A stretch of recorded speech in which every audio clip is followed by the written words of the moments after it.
네, 안녕하세요. 예, 반갑습니다. 제가 좀 상태가 안 좋아요. 예, 지금 뭐 온열 감기는 개도 안 걸린다는데 몸살을 좀 심하게 앓고 지금 낳고 있는 중이거든요. 그래서 사실은 교직은 서비스직인데 좋은 서비스를 제공하지 못할 것 같습니다. 예, 근데 오늘 그 촬영에 앞서서요, 여러분하고 좀 스케줄을 좀 논의를 하고 싶어서 이건 이제 촬영하기 전에 그 실러버스 있고요. 그 다음에 그 프린트물 중에 실러버스하고 프린트물 중에 그 복습을 위해서 온라인 강의 5개가 있어요. 그 뭐 지난 과정에서 선생님들하고 함께 했던 건데요. 예. 그래서 지금 이제 그 7월부터 저는 11월까지 계속 그 실전 모의고사 풀이로 진행을 하거든요. 예, 그래가지고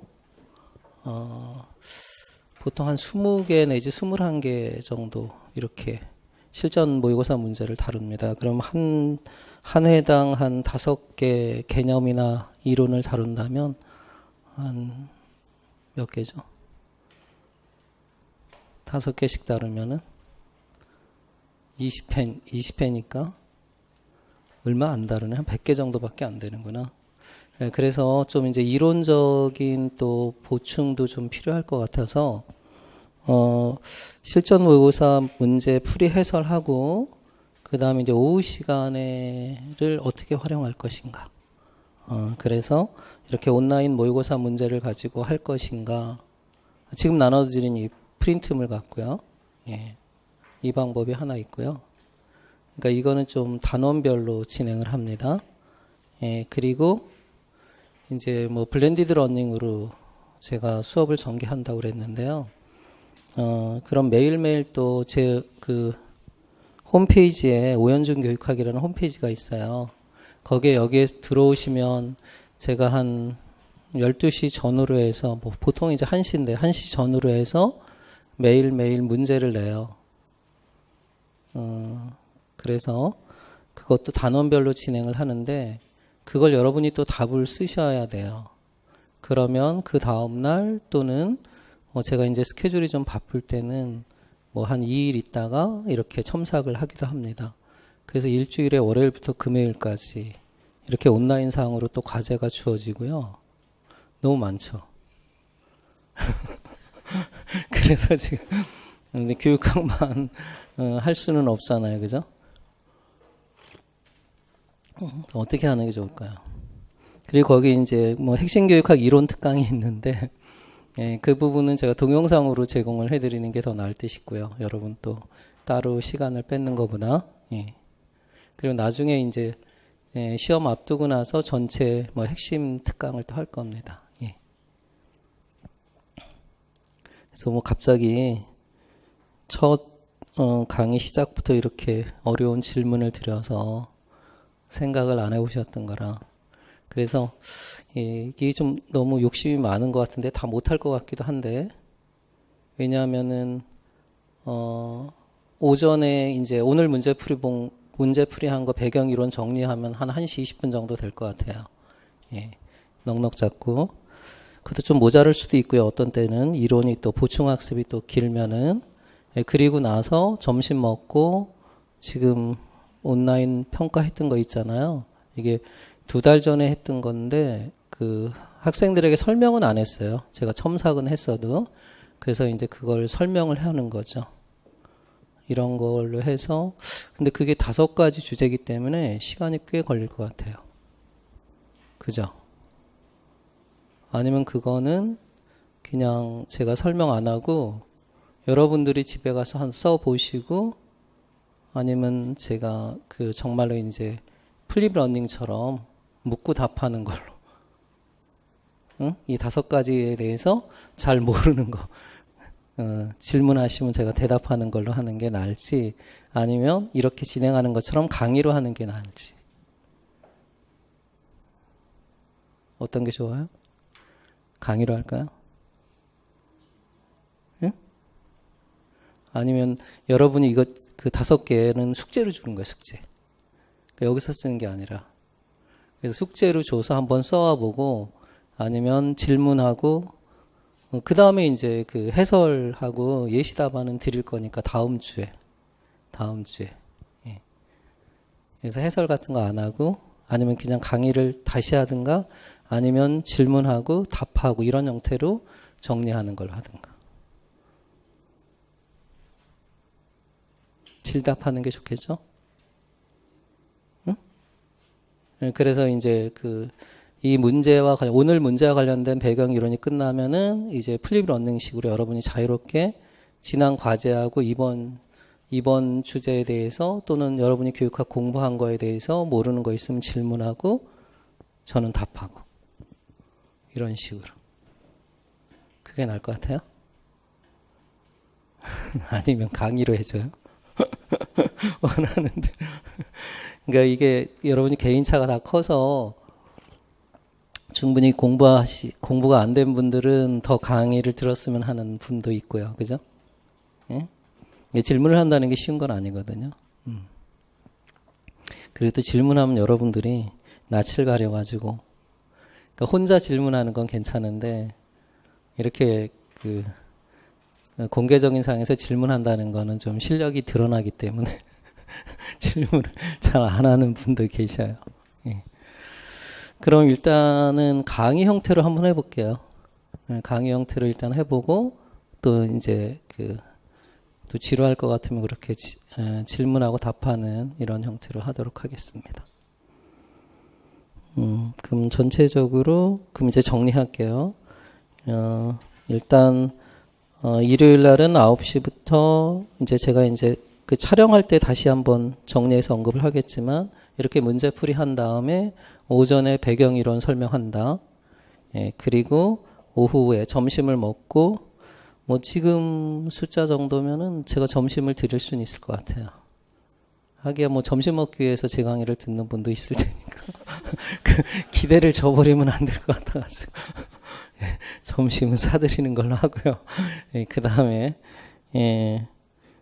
그러면 오후에는 이제 이번 주에 과제 내준 걸 갖고 다음 주 오늘은 그러니까 이거 없이 그냥 이 배경 이론으로 끝나요.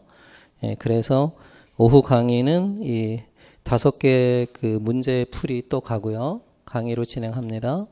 예, 그리고 이제 월요일부터는 온라인 모의고사를 하니까 여러분들이 뭐 자정 때까지 제가 보통 1시 전후로 문제를 탑재하니까요.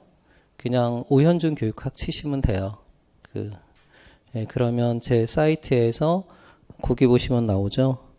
온라인 첨삭란에 그럼 여러분이 비밀글로 올리시는 거예요. 그래서 여러분이 쓴 답은 제가 개인적 1대1로 첨삭을 하는 겁니다. 예, 그래서 매일 이게 처음에는 좀 너무 부담을 안 드리고 매일매일 교육학의 개념이나 이론을 조금씩 정리한다. 이렇게 생각하시면 돼요. 그래서 금요일까지 진행을 하는 거고요. 예. 그리고 거기 이제 핵심 이론 특강은 제가 동영상으로 제공을 해드릴게요. 예. 지금 여러분이 동영상으로 서비스 되는 게 뭡니까? 서비스 되는 강좌가 뭐예요? 이번 수강 신청에서 1, 2월 강의예요? 1, 2월 강의가 229제인가? 응? 올해 1, 2월 강의가 핵심 교육학 229제예요? 아니면 핵심 교육학이에요? 그거예요? 그럼 이건 안 해줘도 되겠네? 그럼 너무 핵심 이론 특강하고 비슷한데 교재가. 물론 이 교재가 다음 달에 새 교재로 나오긴 하는데 뭐 이론상의 큰 변화가 없으니까 예. 그럼 이 부분은 뭐 실강인 여러분들에게만 뭐 다른 강의 원하는 강의 있으면은 이런 걸 제공하는 걸로 할게요. 그러면 예. 자 그러면 대충 정리가 된 것 같고요. 예, 그러면 시작하도록 하겠습니다. 뭐 다른 거 질문 있으세요? 혹시 강의에 대해서? 낯익은 얼굴들도 있고요. 저랑 나치 익으면 별로 좋은 건 아닌데.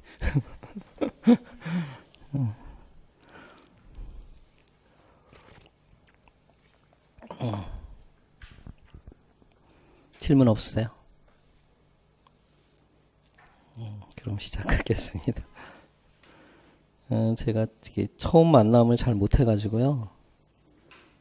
굉장히 왜 이런지 모르겠어요. 맨날 처음 개강할 때는 항상 어색해요. 여러분도 어색하겠죠? 자, 그럼 시작하겠습니다. 촬영할게요.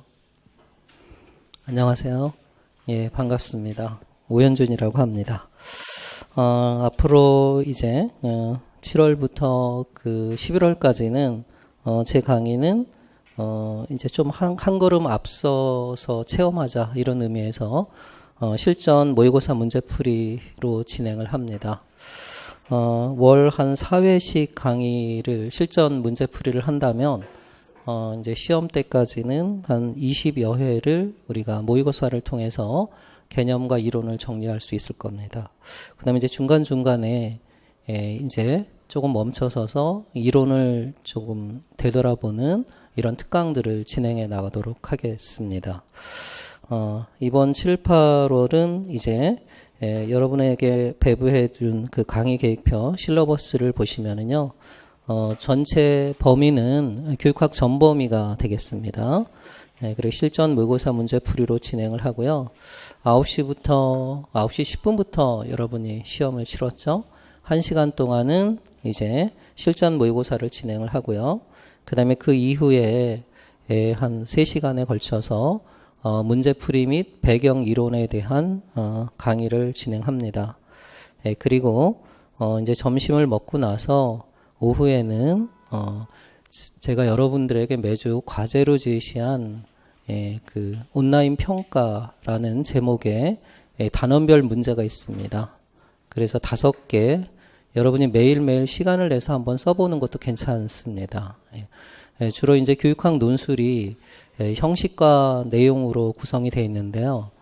우리가 실전 모의고사에서는 이러한 표현 형식과 그리고 내용 부분을 다 연습하는 것이 되겠고요. 그 다음에 복습으로 나눠 드리는 그 단원별 문제 같은 경우는 여러분이 매일매일 그러니까 내용을 좀 그러니까 서론과 결론은 빼고 본론 부분만 좀 정리하는 겁니다. 그래서 단원별로 이렇게 전체적으로 문제를 출제하다 보면은 좀 단원별로 좀 미흡한 부분이 있겠죠. 그래서 이제 중요한 시험에 많이 출제되는 단원들을 또 문제로 구성한 것입니다. 그래서 여러분들이 매일매일 한번 작성을 해보고요. 그 다음 주에 이제 제가 또 배경 이론하고 예시 답안 이런 것을 강의로 진행하도록 하겠습니다. 이번 주는 이제 교육과정 편이니까요. 교육과정은 시험에 빈출되는 영역이죠. 그래서 여러분들이 그러한 과제를 하면서 교육과정의 그 이론들을 다시 한번 복습해 보도록 하시면 되겠습니다. 그리고 나서 이제 그 단원별 모의고사 복습 강의가 끝나면은요, 이제 1대1 첨삭 지도로 진행하는 걸로 해서 마무리하도록 하겠습니다. 그 다음에 또 제 강의의 특징이 온라인 교육과 오프라인 교육을 병행하는 블렌디드 러닝입니다. 플립 러닝이라고 표현하지 않은 것은 플립 러닝은 오프라인 교육에 좀 더 강조점을 두는 거예요. 그래서 이제 그 과제로서 강의가 진행이 되고 실제 오프라인 수업에서는 여러분들이 질문한다든가 또는 협동학습을 진행한다든가 이러한 학생 참여형 수업 형태로 진행을 하잖아요. 근데 저는 뭐 강의 형태로 진행되는 거기 때문에 그래서 플립 러닝이라는 말은 안 썼고요. 블렌디드 러닝, 온라인 교육에 초점을 두는 혼합 교육이라는 말로 표현을 했습니다. 그래서 여러분들이 이제 어떤 사이트에서든지 검색어로 오현준 교육학을 치시면 제 사이트가 있습니다. 거기에 가입을 하셔야 돼요. 그리고 제가 매일 월요일부터 금요일까지 정오 12시 1시 사이에 문제를 업로드합니다. 그러면은 여러분들이 그날 자정까지 그 문제에 대한 답을 온라인으로 제출하는 겁니다. 그럼 이제 그 다음 날이나 또는 뭐 제가 좀 스케줄이 좀 바쁠 때는 그 다음 날까지 해서 여러분에게 첨삭한 내용들을 개개인 이제 답변으로 첨삭을 할 것입니다. 예. 이렇게 해서 또 단원별로 또 근데 이제 온라인으로 진행되는 건 좀 범위가 달라요. 그러니까 1장부터 교육의 이해부터 출발을 할 겁니다. 예, 그래서 우리가 실전 모의고사도 하고 전체 부분이죠. 예, 그 다음에 또 과제물로 제출하는 그러한 부분하고 온라인 모의고사하고 다 내용들이 다 다른 부분들이에요. 예, 그런 식으로 7, 8월은 좀 빡세게 마지막으로 이제 교육학 이론들을 정리한다. 이렇게 여러분이 목표를 설정하시면 되겠습니다. 자, 이렇게 해서 이제 7, 8원 강의를 진행하도록 하겠습니다. 예. 자, 그러면은 이제 오늘 제1회 그 논술 모의고사인데요.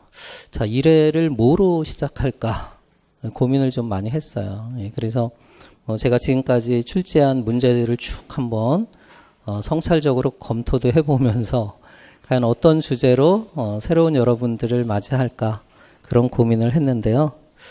예, 그래서 아무래도 제가 이제 그 첫 번째 주제로 삼은 건 일단 하나는 뭐냐면 여러분들에게 희망을 주고 싶다. 뭐 희망 고문일 수도 있지만 어쨌든 미래의 목표가 우리가 내년도 교사가 되는 거잖아요.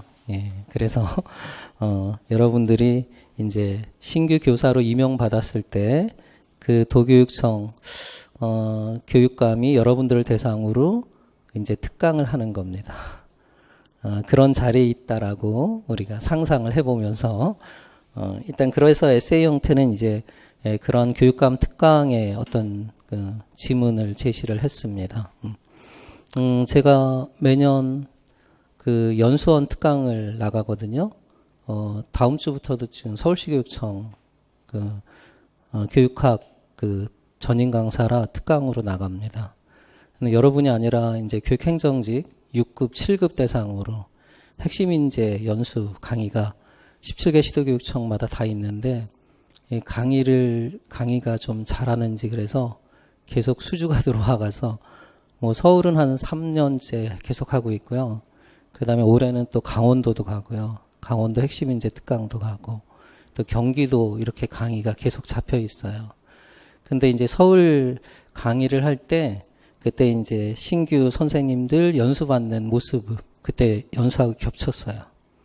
근데 이제 조희영 교육감이 그 신규 교사들을 대상으로 그러니까 여러분들이죠. 그 특강을 하더라고요. 전체 다 모아놓고. 근데 우리 때는 사실 그런 거 없었거든요. 제가 교사할 때는. 근데 그런 모습도 좀 오버랩 됐어요. 이 문제를 내면서. 그래서 이제 여러분들이 내년도에 혹시 연수원에서 저랑 만날 수 있으면 참 아름다운 인연이 될 거라고 생각을 합니다. 예, 그리고 이제 교사에게 주제는 뭐로 설정할까 했는데요. 교사에게 교직을 우리가 우리의 아이덴티티를 어떻게 설정해야 하는가 하는 겁니다.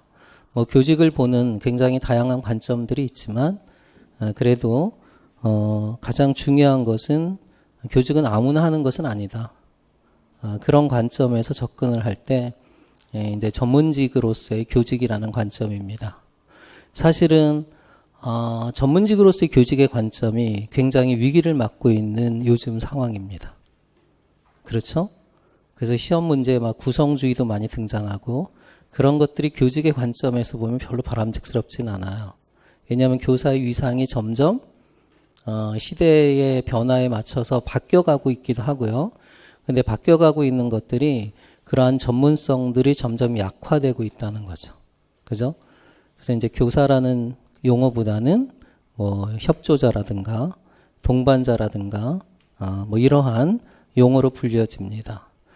또 이렇게 지능정보화 사회가 또는 4차 산업혁명이 결과한 지능정보화 사회가 도래하면서 뭐 우리가 교육과정 사역자 애플도 언급을 했지만 교사의 전문성이 점점 약화되고 있다. 이러한 기계가 그런 역할을 대신하면서 교사의 전문성이 약화되는 것을 애플은 탈숙련하다 뭐 이런 말로 표현하기도 했습니다. 여러모로 볼 때 교직은 그런 점에서 볼 때 위기에 있고 그 위기의 본질은 어쩌면 전문성의 위기와 맞닿아 있다라고 볼 수 있어요. 그래서 교사로서의 전문성을 어떻게 우리가 제고할 것인가 그런 측면에서 전문가로서 교사가 갖춰야 할 옛날에는 뭐 품성이나 자질 이런 말을 썼지만 요즘은 뭐라고 쓰죠? 역량이라는 말을 씁니다.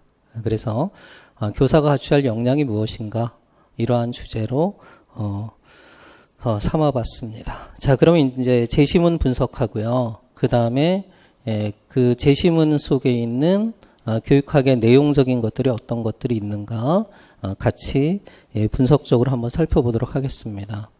보통 이제 내용들이 요즘은 문제 출제 스킬이 굉장히 발달해서 감춰질 때가 많이 있죠, 그죠? 그래서 예를 들어서 이것이 그 감춰진 지문을 읽고 여러분이 이거는 글레이저의 수업 절차 모형이구나 이런 걸 찾아내는 거잖아요. 근데 저는 첫 시간이라 감추지는 않았어요. 그냥 다 드러냈습니다. 다음부터는 이제 뭐 좀 제 원래 특성이 잘 드러내는 그 문제를 노골적으로 드러내는 것이 아니라 여러분이 분석해서 찾는 그런 문제를 많이 내는데, 그래서 처음인지라 여러분들에게 이제 다 이런 걸 한번 써봐라 하고 제시를 했습니다. 예. 일단 논술의 내용면이 이제 보통 한 15점에서 16점 정도 되죠. 그리고 이제 표현 형식이 4점에서 5점입니다. 예, 그리고 이렇게 본다면 논술의 내용면에서 한 5문제 내지 조금 작년처럼 점수를 분화해서 세분화해서 출제한다면 한 6문제 정도 이렇게 출제된다고 보시면 돼요. 예. 그리고 표현 형식이 4점 내지 5점인데 그 4점 내지 5점은 또 이렇게 구분을 해본다면 주제와 관련된 논의 이러한 것이 한 3점 정도 되고요. 그 다음에 이제 뭐 표현법이나 그 다음에 오탈자 뭐 이런 것들이 한 2점 정도의 배점이 주어진다라고 보시면 됩니다. 근데 사실은 교육학 출제 교수들이 이러한 표현이나 이런 부분들은 뭐 자신 있는 부분은 아니죠. 국어 선생님들이 아닌 이상. 그러다 보니까 이 부분은 작년도 같은 경우는 굉장히 속칭 물채점을 한 거죠. 그러니까 점수가 상당히 작년에는 좋았어요. 그래서 재작년에는 평가원에서 교육학에 대한 학생들의 원성이 꽤 높았는데 작년에는 거의 없었다라고 봅니다. 그래서 이 5점 정도는 표현 부분에 있어서 여러분이 크게 부담을 가지실 필요는 없어요. 그냥 전체적으로 이 논술이라는 것이 논리적으로 설득하는 글이기 때문에 서론과 본론과 결론에 소위 이제 아구가 잘 맞으면 돼요. 뭐 논리적으로 정말로 비약이 너무 심하거나 그렇지 않게 자연스럽게 제시만 된다면 거의 다 만점을 받을 수 있다 이렇게 보시면 됩니다. 그러니까 이제 관건은 내용면에 있어서의 그러한 차이가 드러날 수밖에 없고요. 그래서 아무래도 내용 중심으로 여러분이 준비를 하시면 되겠습니다. 그럼 내용면에 있어서 어떤 내용들이 출제가 됐느냐? 먼저 첫 번째 문제는 가장 기본적인 거죠. 우리가 교사로서 교사를 전문직으로 볼 때 과연 우리가 교사가 되고자 하는 고민을 한 순간부터 교사를 그만둘 때까지 항상 따라다니는 문제는 과연 교육이란 무엇인가 하는 겁니다. 예. 그래서 가장 기본적인 거지만 교육의 개념을 한번 물어봤습니다. 교육을 어떻게 정의해야 할 것이냐. 근데 이제 과거의 전통적인 개념이 이제 인간 행동의 계획적 변화다라고 하는 거죠. 근데 그러한 개념은 지금은 많이 도전을 받고 있습니다. 그런 점에서 이러한 인간 행동의 계획적 변화로 정의하는 방식, 그걸 우리가 보통 조작적 정의라고 하죠. 이러한 조작적 정의, 이 키워드를 잘 찾아내셔야 됩니다. 그리고 그러한 조작적 정의가 가지고 있는 한계, 문제점입니다. 이게 조금 어려울 수 있어요. 그 다음에 이제 두 번째 문제는요, 교사가 전문직이라고 하는 것은 일단 방법의 전문가라고 볼 수 있어요.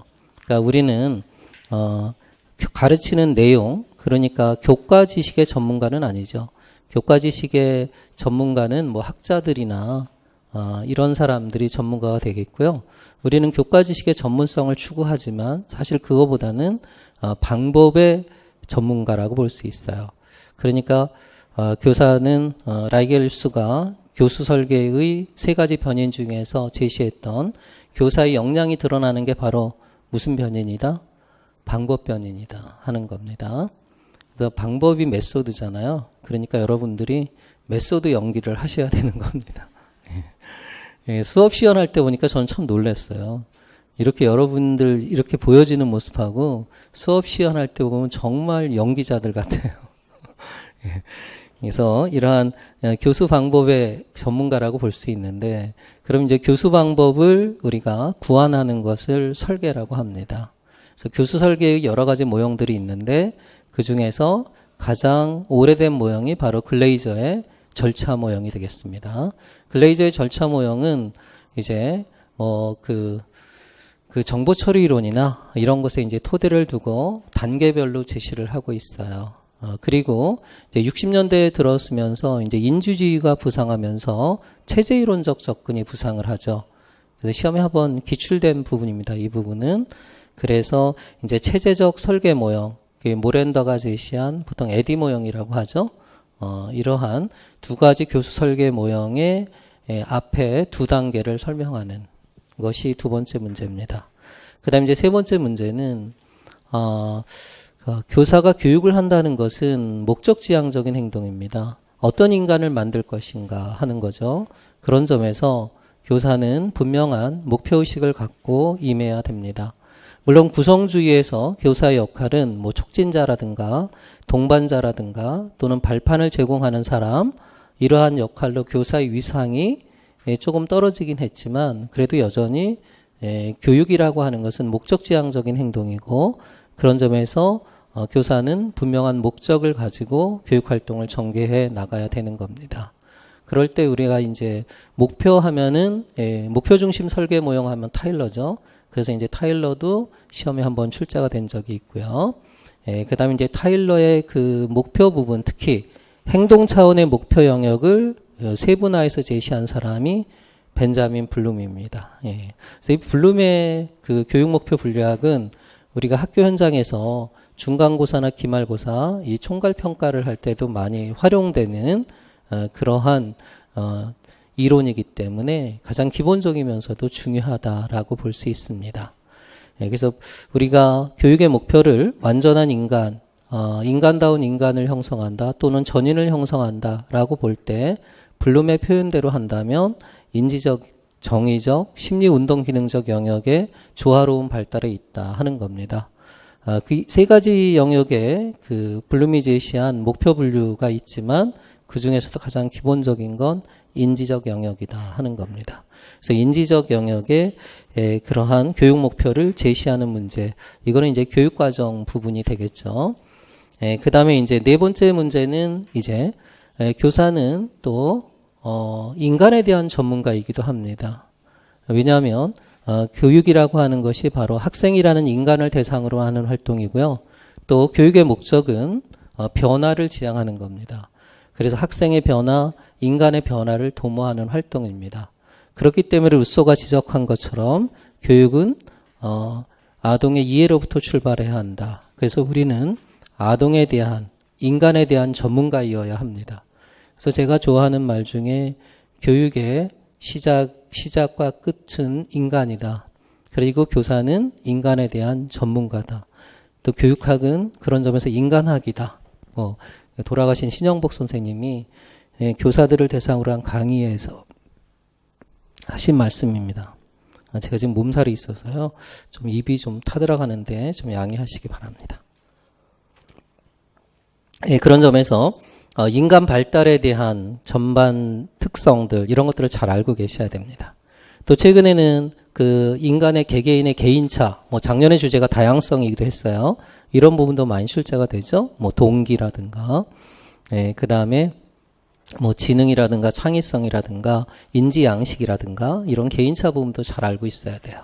그 다음에 또 동시에 인간 변화의 전문가인 교사이기 때문에 그럼 어떻게 인간을 변화시킬 것인가 하는 학습 이론도 잘 알고 계셔야 됩니다. 그죠? 그래서 이제 행동주의 학습 이론이라든가, 그 다음에 인지주의 학습 이론이라든가, 그 다음에 사회 학습 이론이라든가, 인본주의 학습 이론, 이런 학습 이론들의 그 기본적인 지식들을 알고 있어야 돼요. 또 행동주의는 어떤 행동이냐에 따라서 우리가 수의적 행동이냐 불수의적 행동이냐에 따라서 또 이제 파블로프하고 스키너 이론을 만나게 될 텐데요. 그리고 각 그러한 심리학적 이론들의 이론을 구성하는 기본 개념을 또 숙지하고 있어야 되겠죠. 그래서 네 번째 문제는 그러한 학습 이론을 구성하는 학습 이론의 기본적인 중요한 개념들을 묻고 있습니다. 체계적 둔감화는 이제 파블로프 고전적 조건화에 있어서의 그러한 불수의적 행동, 특히 불안이나 공포를 제거하는 방법으로서 상담 이론이라든가 학습 이론에서 많이 출제되는 거고요. 그 다음에 이제 프리맥의 원리는 정적 강화의 한 형태죠. 그래서 스키너의 조작적 조건 형성에서 행동 수정 기법에서 우리가 접했던 기본 개념이라고 볼 수 있어요. 그 다음에 메타인지는 정보 처리 이론의 중요한 요소이기도 합니다. 이렇게 학습 이론을 구성하는 개념들 그리고 이론들을 또 잘 알고 있어야 된다 하는 겁니다. 그 다음에 이제 마지막으로 교사가 전문직이라고 하는 것은 또 전문가로서의 역할을 수행한다는 것은 목적의 중요성도 이야기를 했지만 이렇게 비전, 철학을 갖고 있어야 한다 하는 겁니다. 사실 교육학 논술로 되면서 철학이 시험에 한 번도 등장하지 않았다는 것은 뭐 교육학을 전공한 저 입장에서 또는 교사 생활을 해본 제 입장에서 볼 때도 상당히 이게 좀 불행한 문제다 이렇게 볼 수 있어요. 철학이 한 번도 시험에 출제되지 않았다. 이유는 간단하거든요. 채점하기 어렵다는 거죠. 그런데 사실은 이 철학이 없는 시대라고 하는 것은 어찌 보면 불행한 시대라고 볼 수도 있습니다. 물론 우리 세대가 포스트 모던한 이성보다는 감성이 더 충만한 시대라고 보긴 하지만 그래도 여전히 인간이 위대한 점은 이러한 철학을 가지고 살고 있다. 이런 가치 지향성을 가지고 있다. 그런 측면입니다. 그래서 아마 교육학 논술에서 철학이 시험 문제에 등장한다면 교육학 논술 시험의 가치는 보다 높아질 거라고 생각을 합니다. 그래서 현대 어떤 인간과 세계를 이해하는 굉장히 다양한 복잡한 철학들이 있는데 그중에 대립되는 두 개의 철학을 묻고 있어요. 그러니까 인간과 지식이나 이런 관점에서 서로 대립되는 게 바로 진보주의와 항존주의라고 볼 수 있습니다. 그러니까 오늘날 항존주의는 이제 인문 교양 교육을 강조하잖아요. 그러한 교육의 바탕이 되는 게 바로 항존주의고요.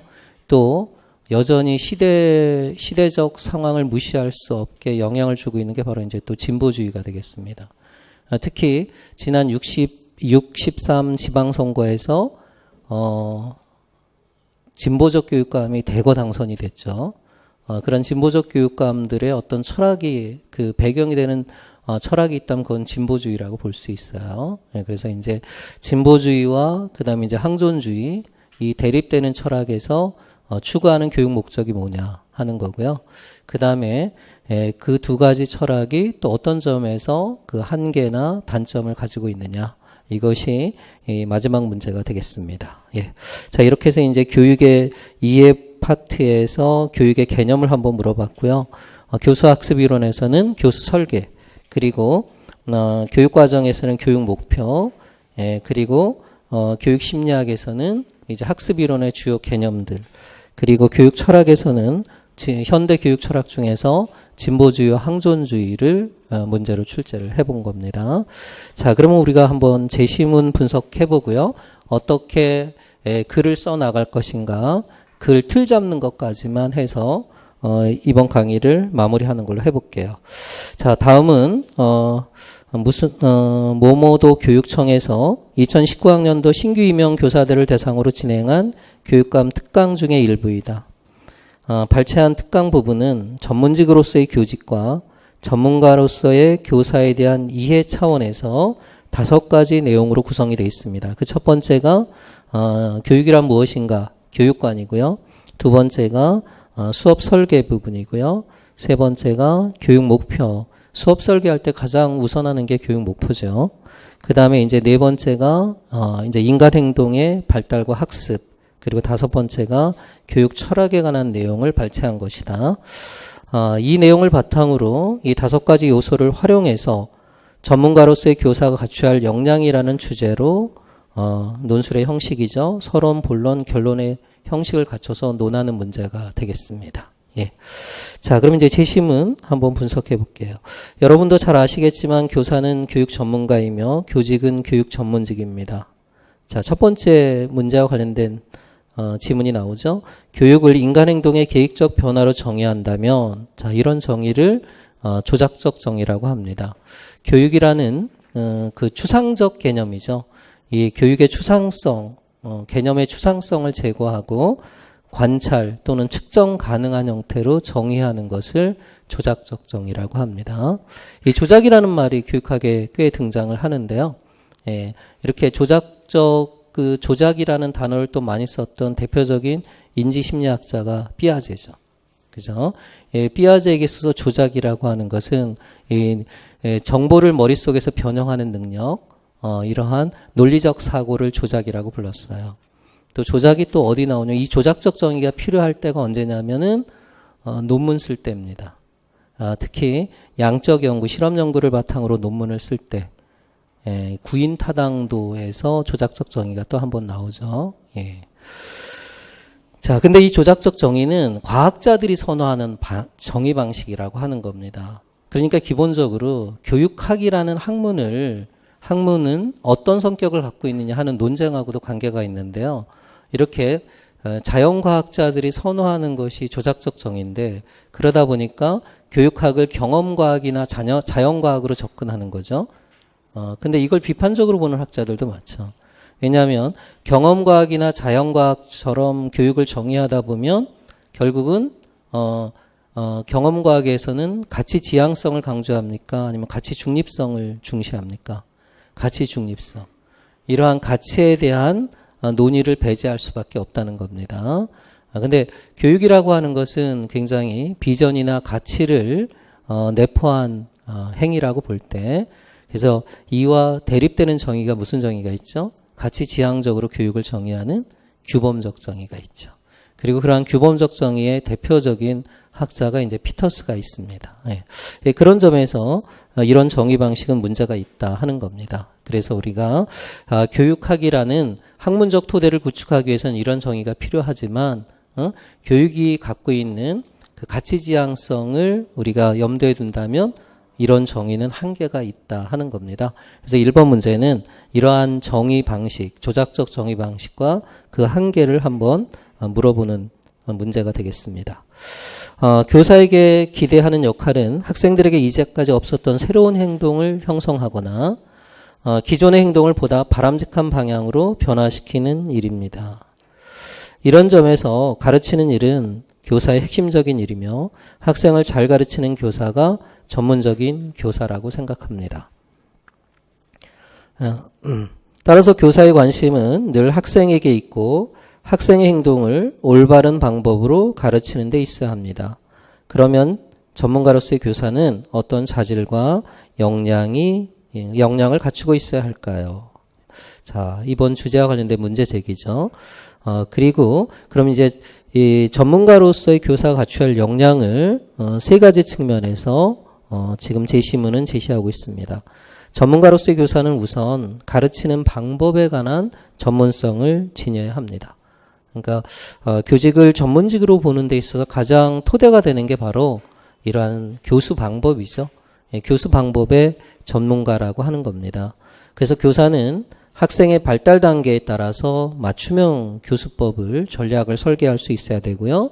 또 가르치는 교과 내용에 따라서 그에 알맞은 이제 또 교수학습 방법을 전개할 수 있어야 됩니다. 뿐만 아니라 어떻게 하면 잘 가르치고 또 학생이 잘 배울 수 있는지 효과적으로 수업을 설계할 수 있어야 됩니다. 그러니까 가르치는 방법의 그 전제가 되는 게 바로 설계가 되겠죠. 수업 설계는 여러 가지 모형이 있는데 일반적으로는 수업이 진행되는 이러한 흐름을 따릅니다. 근데 흐름을 따를 때 이게 시간의 단계적인 순서로 진행되기도 하지만 어때요? 역동적으로, 비선형적으로 전개되기도 하죠. 이렇게 단계적으로 진행되는 수업의 설계 모형을 제시한 사람이 바로 글레이저다 하는 겁니다. 그래서 글레이저의 수업 절차 모형 하면은 제일 첫 번째가 수업 목표를 설정하는 일. 그 다음에 두 번째가 학생을 파악하고 진단하는 거죠. 그러니까 투입 행동, 출발점 행동을 진단하는 일. 그리고 세 번째가 제가 지금 여러분에게 하는 것처럼 수업 절차죠. 예. 그리고 네 번째가 이제 평가, 성과를 평가하는 이러한 프로세스로 진행이 된다 하는 겁니다. 그 다음에 이제 60년대 들었으면서 이러한 단계적 모형에 대한 지적이, 비판이 잇따르면서 인지주의 이론의 토대를 둔 비선형적 모형, 체제적 접근 모형들이 많이 등장을 하죠. 가네의 모형이라든가 디카케리의 모형이라든가 이런 것들은 체제적 설계 모형이에요. 그 체제적 설계 모형의 그러한 일반적인 요인들을 추출해서 제시한 사람이 바로 이제 모렌다인데요. 이게 이제 일반적 체제적 설계 모형이 되겠다. 그럼 체제적 설계 모형에서 공통적으로 들어있는 5가지 단계가 있다는 거죠. 그걸 그래서 우리는 에디 모형이라고 합니다. 그 첫 번째가 분석이고요. 두 번째가 설계, 세 번째가 개발, 그리고 네 번째가 실행, 그리고 마지막이 평가가 되겠다 하는 겁니다. 네, 이제 그래서 이제 2번 문제가 나오는 거죠. 이 2가지 모형의 앞에 2단계를 각각 설명하는 문제가 되겠습니다. 또한 전문가로서의 교사는 자기가 가르치는 교과목에 대한 전문적 지식을 갖고 있어야 됩니다. 그래서 내가 영어를 가르친다면 영어에 대한 그러한 기본적인 지식들을 알고 있어야 돼요. 그래서 교사는 이런 점에 있어서 진리란 무엇인가, 참다운 지식은 무엇인가, 이런 거에 대한 고민도 있어야 됩니다. 그 다음에 또 하나, 인간 행동의 발달과 학습에 관한 지식도 소유하고 있어야 됩니다. 그래서 교사는 인간학의 전문가이고요. 또 동시에 인간의 변화를 담당하는 전문가입니다. 왜 부모님들이 자기 자녀를 가르칠 수도 있지만 여러분들에게 보내는 이유는 뭐죠? 저도 뭐 자녀가 있지만은 부모 말을 안 듣거든요. 근데 학교에 보내면 선생님 말은 잘 들어요, 안 들어요? 안 듣나요? 부모 말보다 훨씬 더 잘 듣죠, 그죠? 예, 그런 점에서 교사는 이러한 인간 변화의 전문가라고 볼 수 있어요. 예. 예, 그래서 아마 여러분들이 느끼는 기쁨은 저는 그런 걸 많이 맛봤는데요. 일단 여러분들이 시험에 합격하는 거, 이것도 변화한 거잖아요. 그죠? 그러니까 처음 모의고사 볼 때 여러분을 채점할 때 뭐 8점이다. 이거 꽈락하겠네. 예, 그랬는데 어느 정도 지나면서 와, 만점이다. 이렇게 변화되는 여러분의 모습을 보잖아요. 그죠? 이렇게 변화를 지켜보는 거, 그게 상당한 기쁨입니다. 예. 그러니까 제가 이제 아무래도 학교에서의 그런 변화는 크게 잘 안 나타나는데 아무래도 입시나 이런 걸 가르치다 보면은 점수나 이런 걸로 막 드러나잖아요.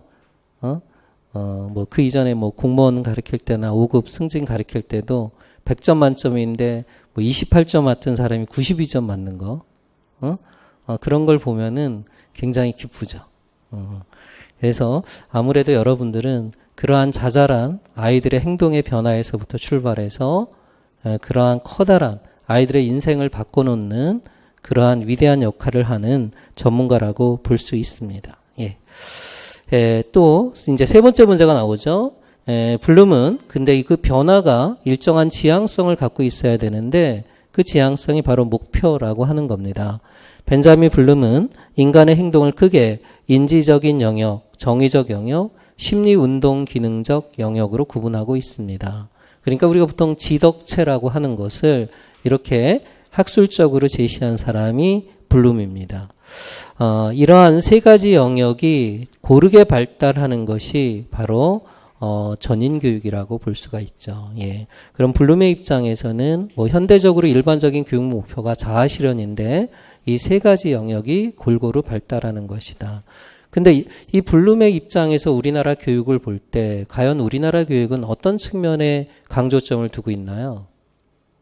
이 세 가지 영역을 지금 조화롭게 발달시키고 있나요? 아니면 한 가지 영역에 치우쳐 있나요? 한 가지 영역에 치우쳐 있죠. 특히 어떤 영역에? 인지적 영역에 치우쳐 있다. 그리고 이제 세 번째 문제가 나왔어요. 그럼 블룸이 제시한 인지적 영역의 그러한 세분화된 목표는 6가지잖아요. 복잡성의 원칙에 따라서 지식, 이해, 적용, 분석, 종합, 평가 6가지 영역입니다. 근데 그걸 쓰시면서도 한번 생각해보세요. 이 6가지 영역을 그럼 다 가르치고 있는가? 아니죠. 그죠? 심지어 여러분들 교육학 논술을 하면서도 6가지 영역 다 가르칩니까? 아니죠. 암기하라고 하잖아요. 그러니까 이 지식이나 이해 영역이나 또 기껏하면 적용력까지만 배운다는 거죠. 그러니까 사실은 교육학 논술에서도 논술이라고 하는 것은 사실 비판 능력까지 출제를 해야 되는 거 아닙니까?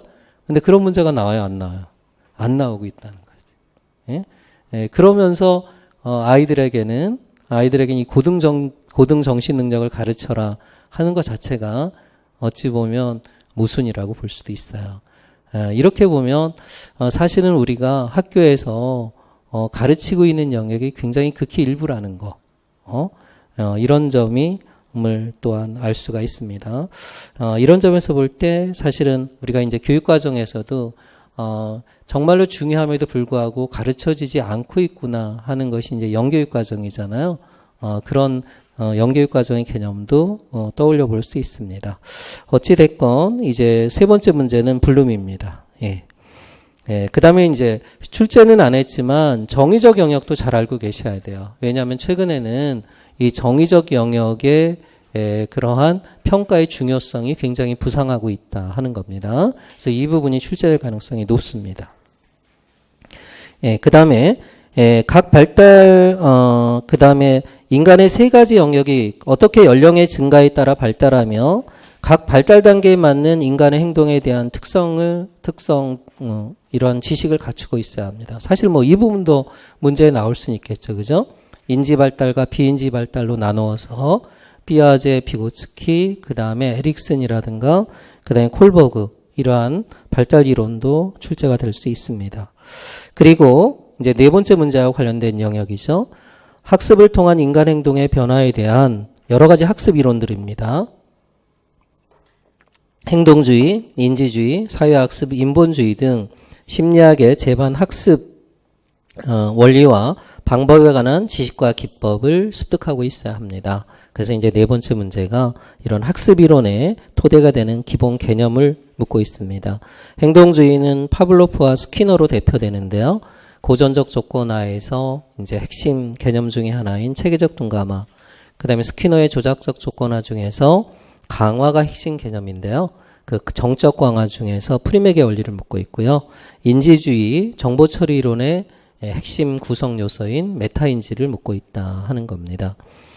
반두라 사회학습 이론은 한번 출제가 되었죠. 핵심 용어를 쓰는 문제가 출제됐었습니다. 그래서 모델링이라든가 대리적 강화라든가.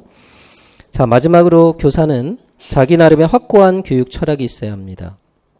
교사는 인간을 인간답게 교육하는 일이 주된 일이기 때문에 각자 교육에 관한 명확한 철학적 관점을 가지고 있어야 합니다. 이 부분은 굉장히 중요해요, 여러분.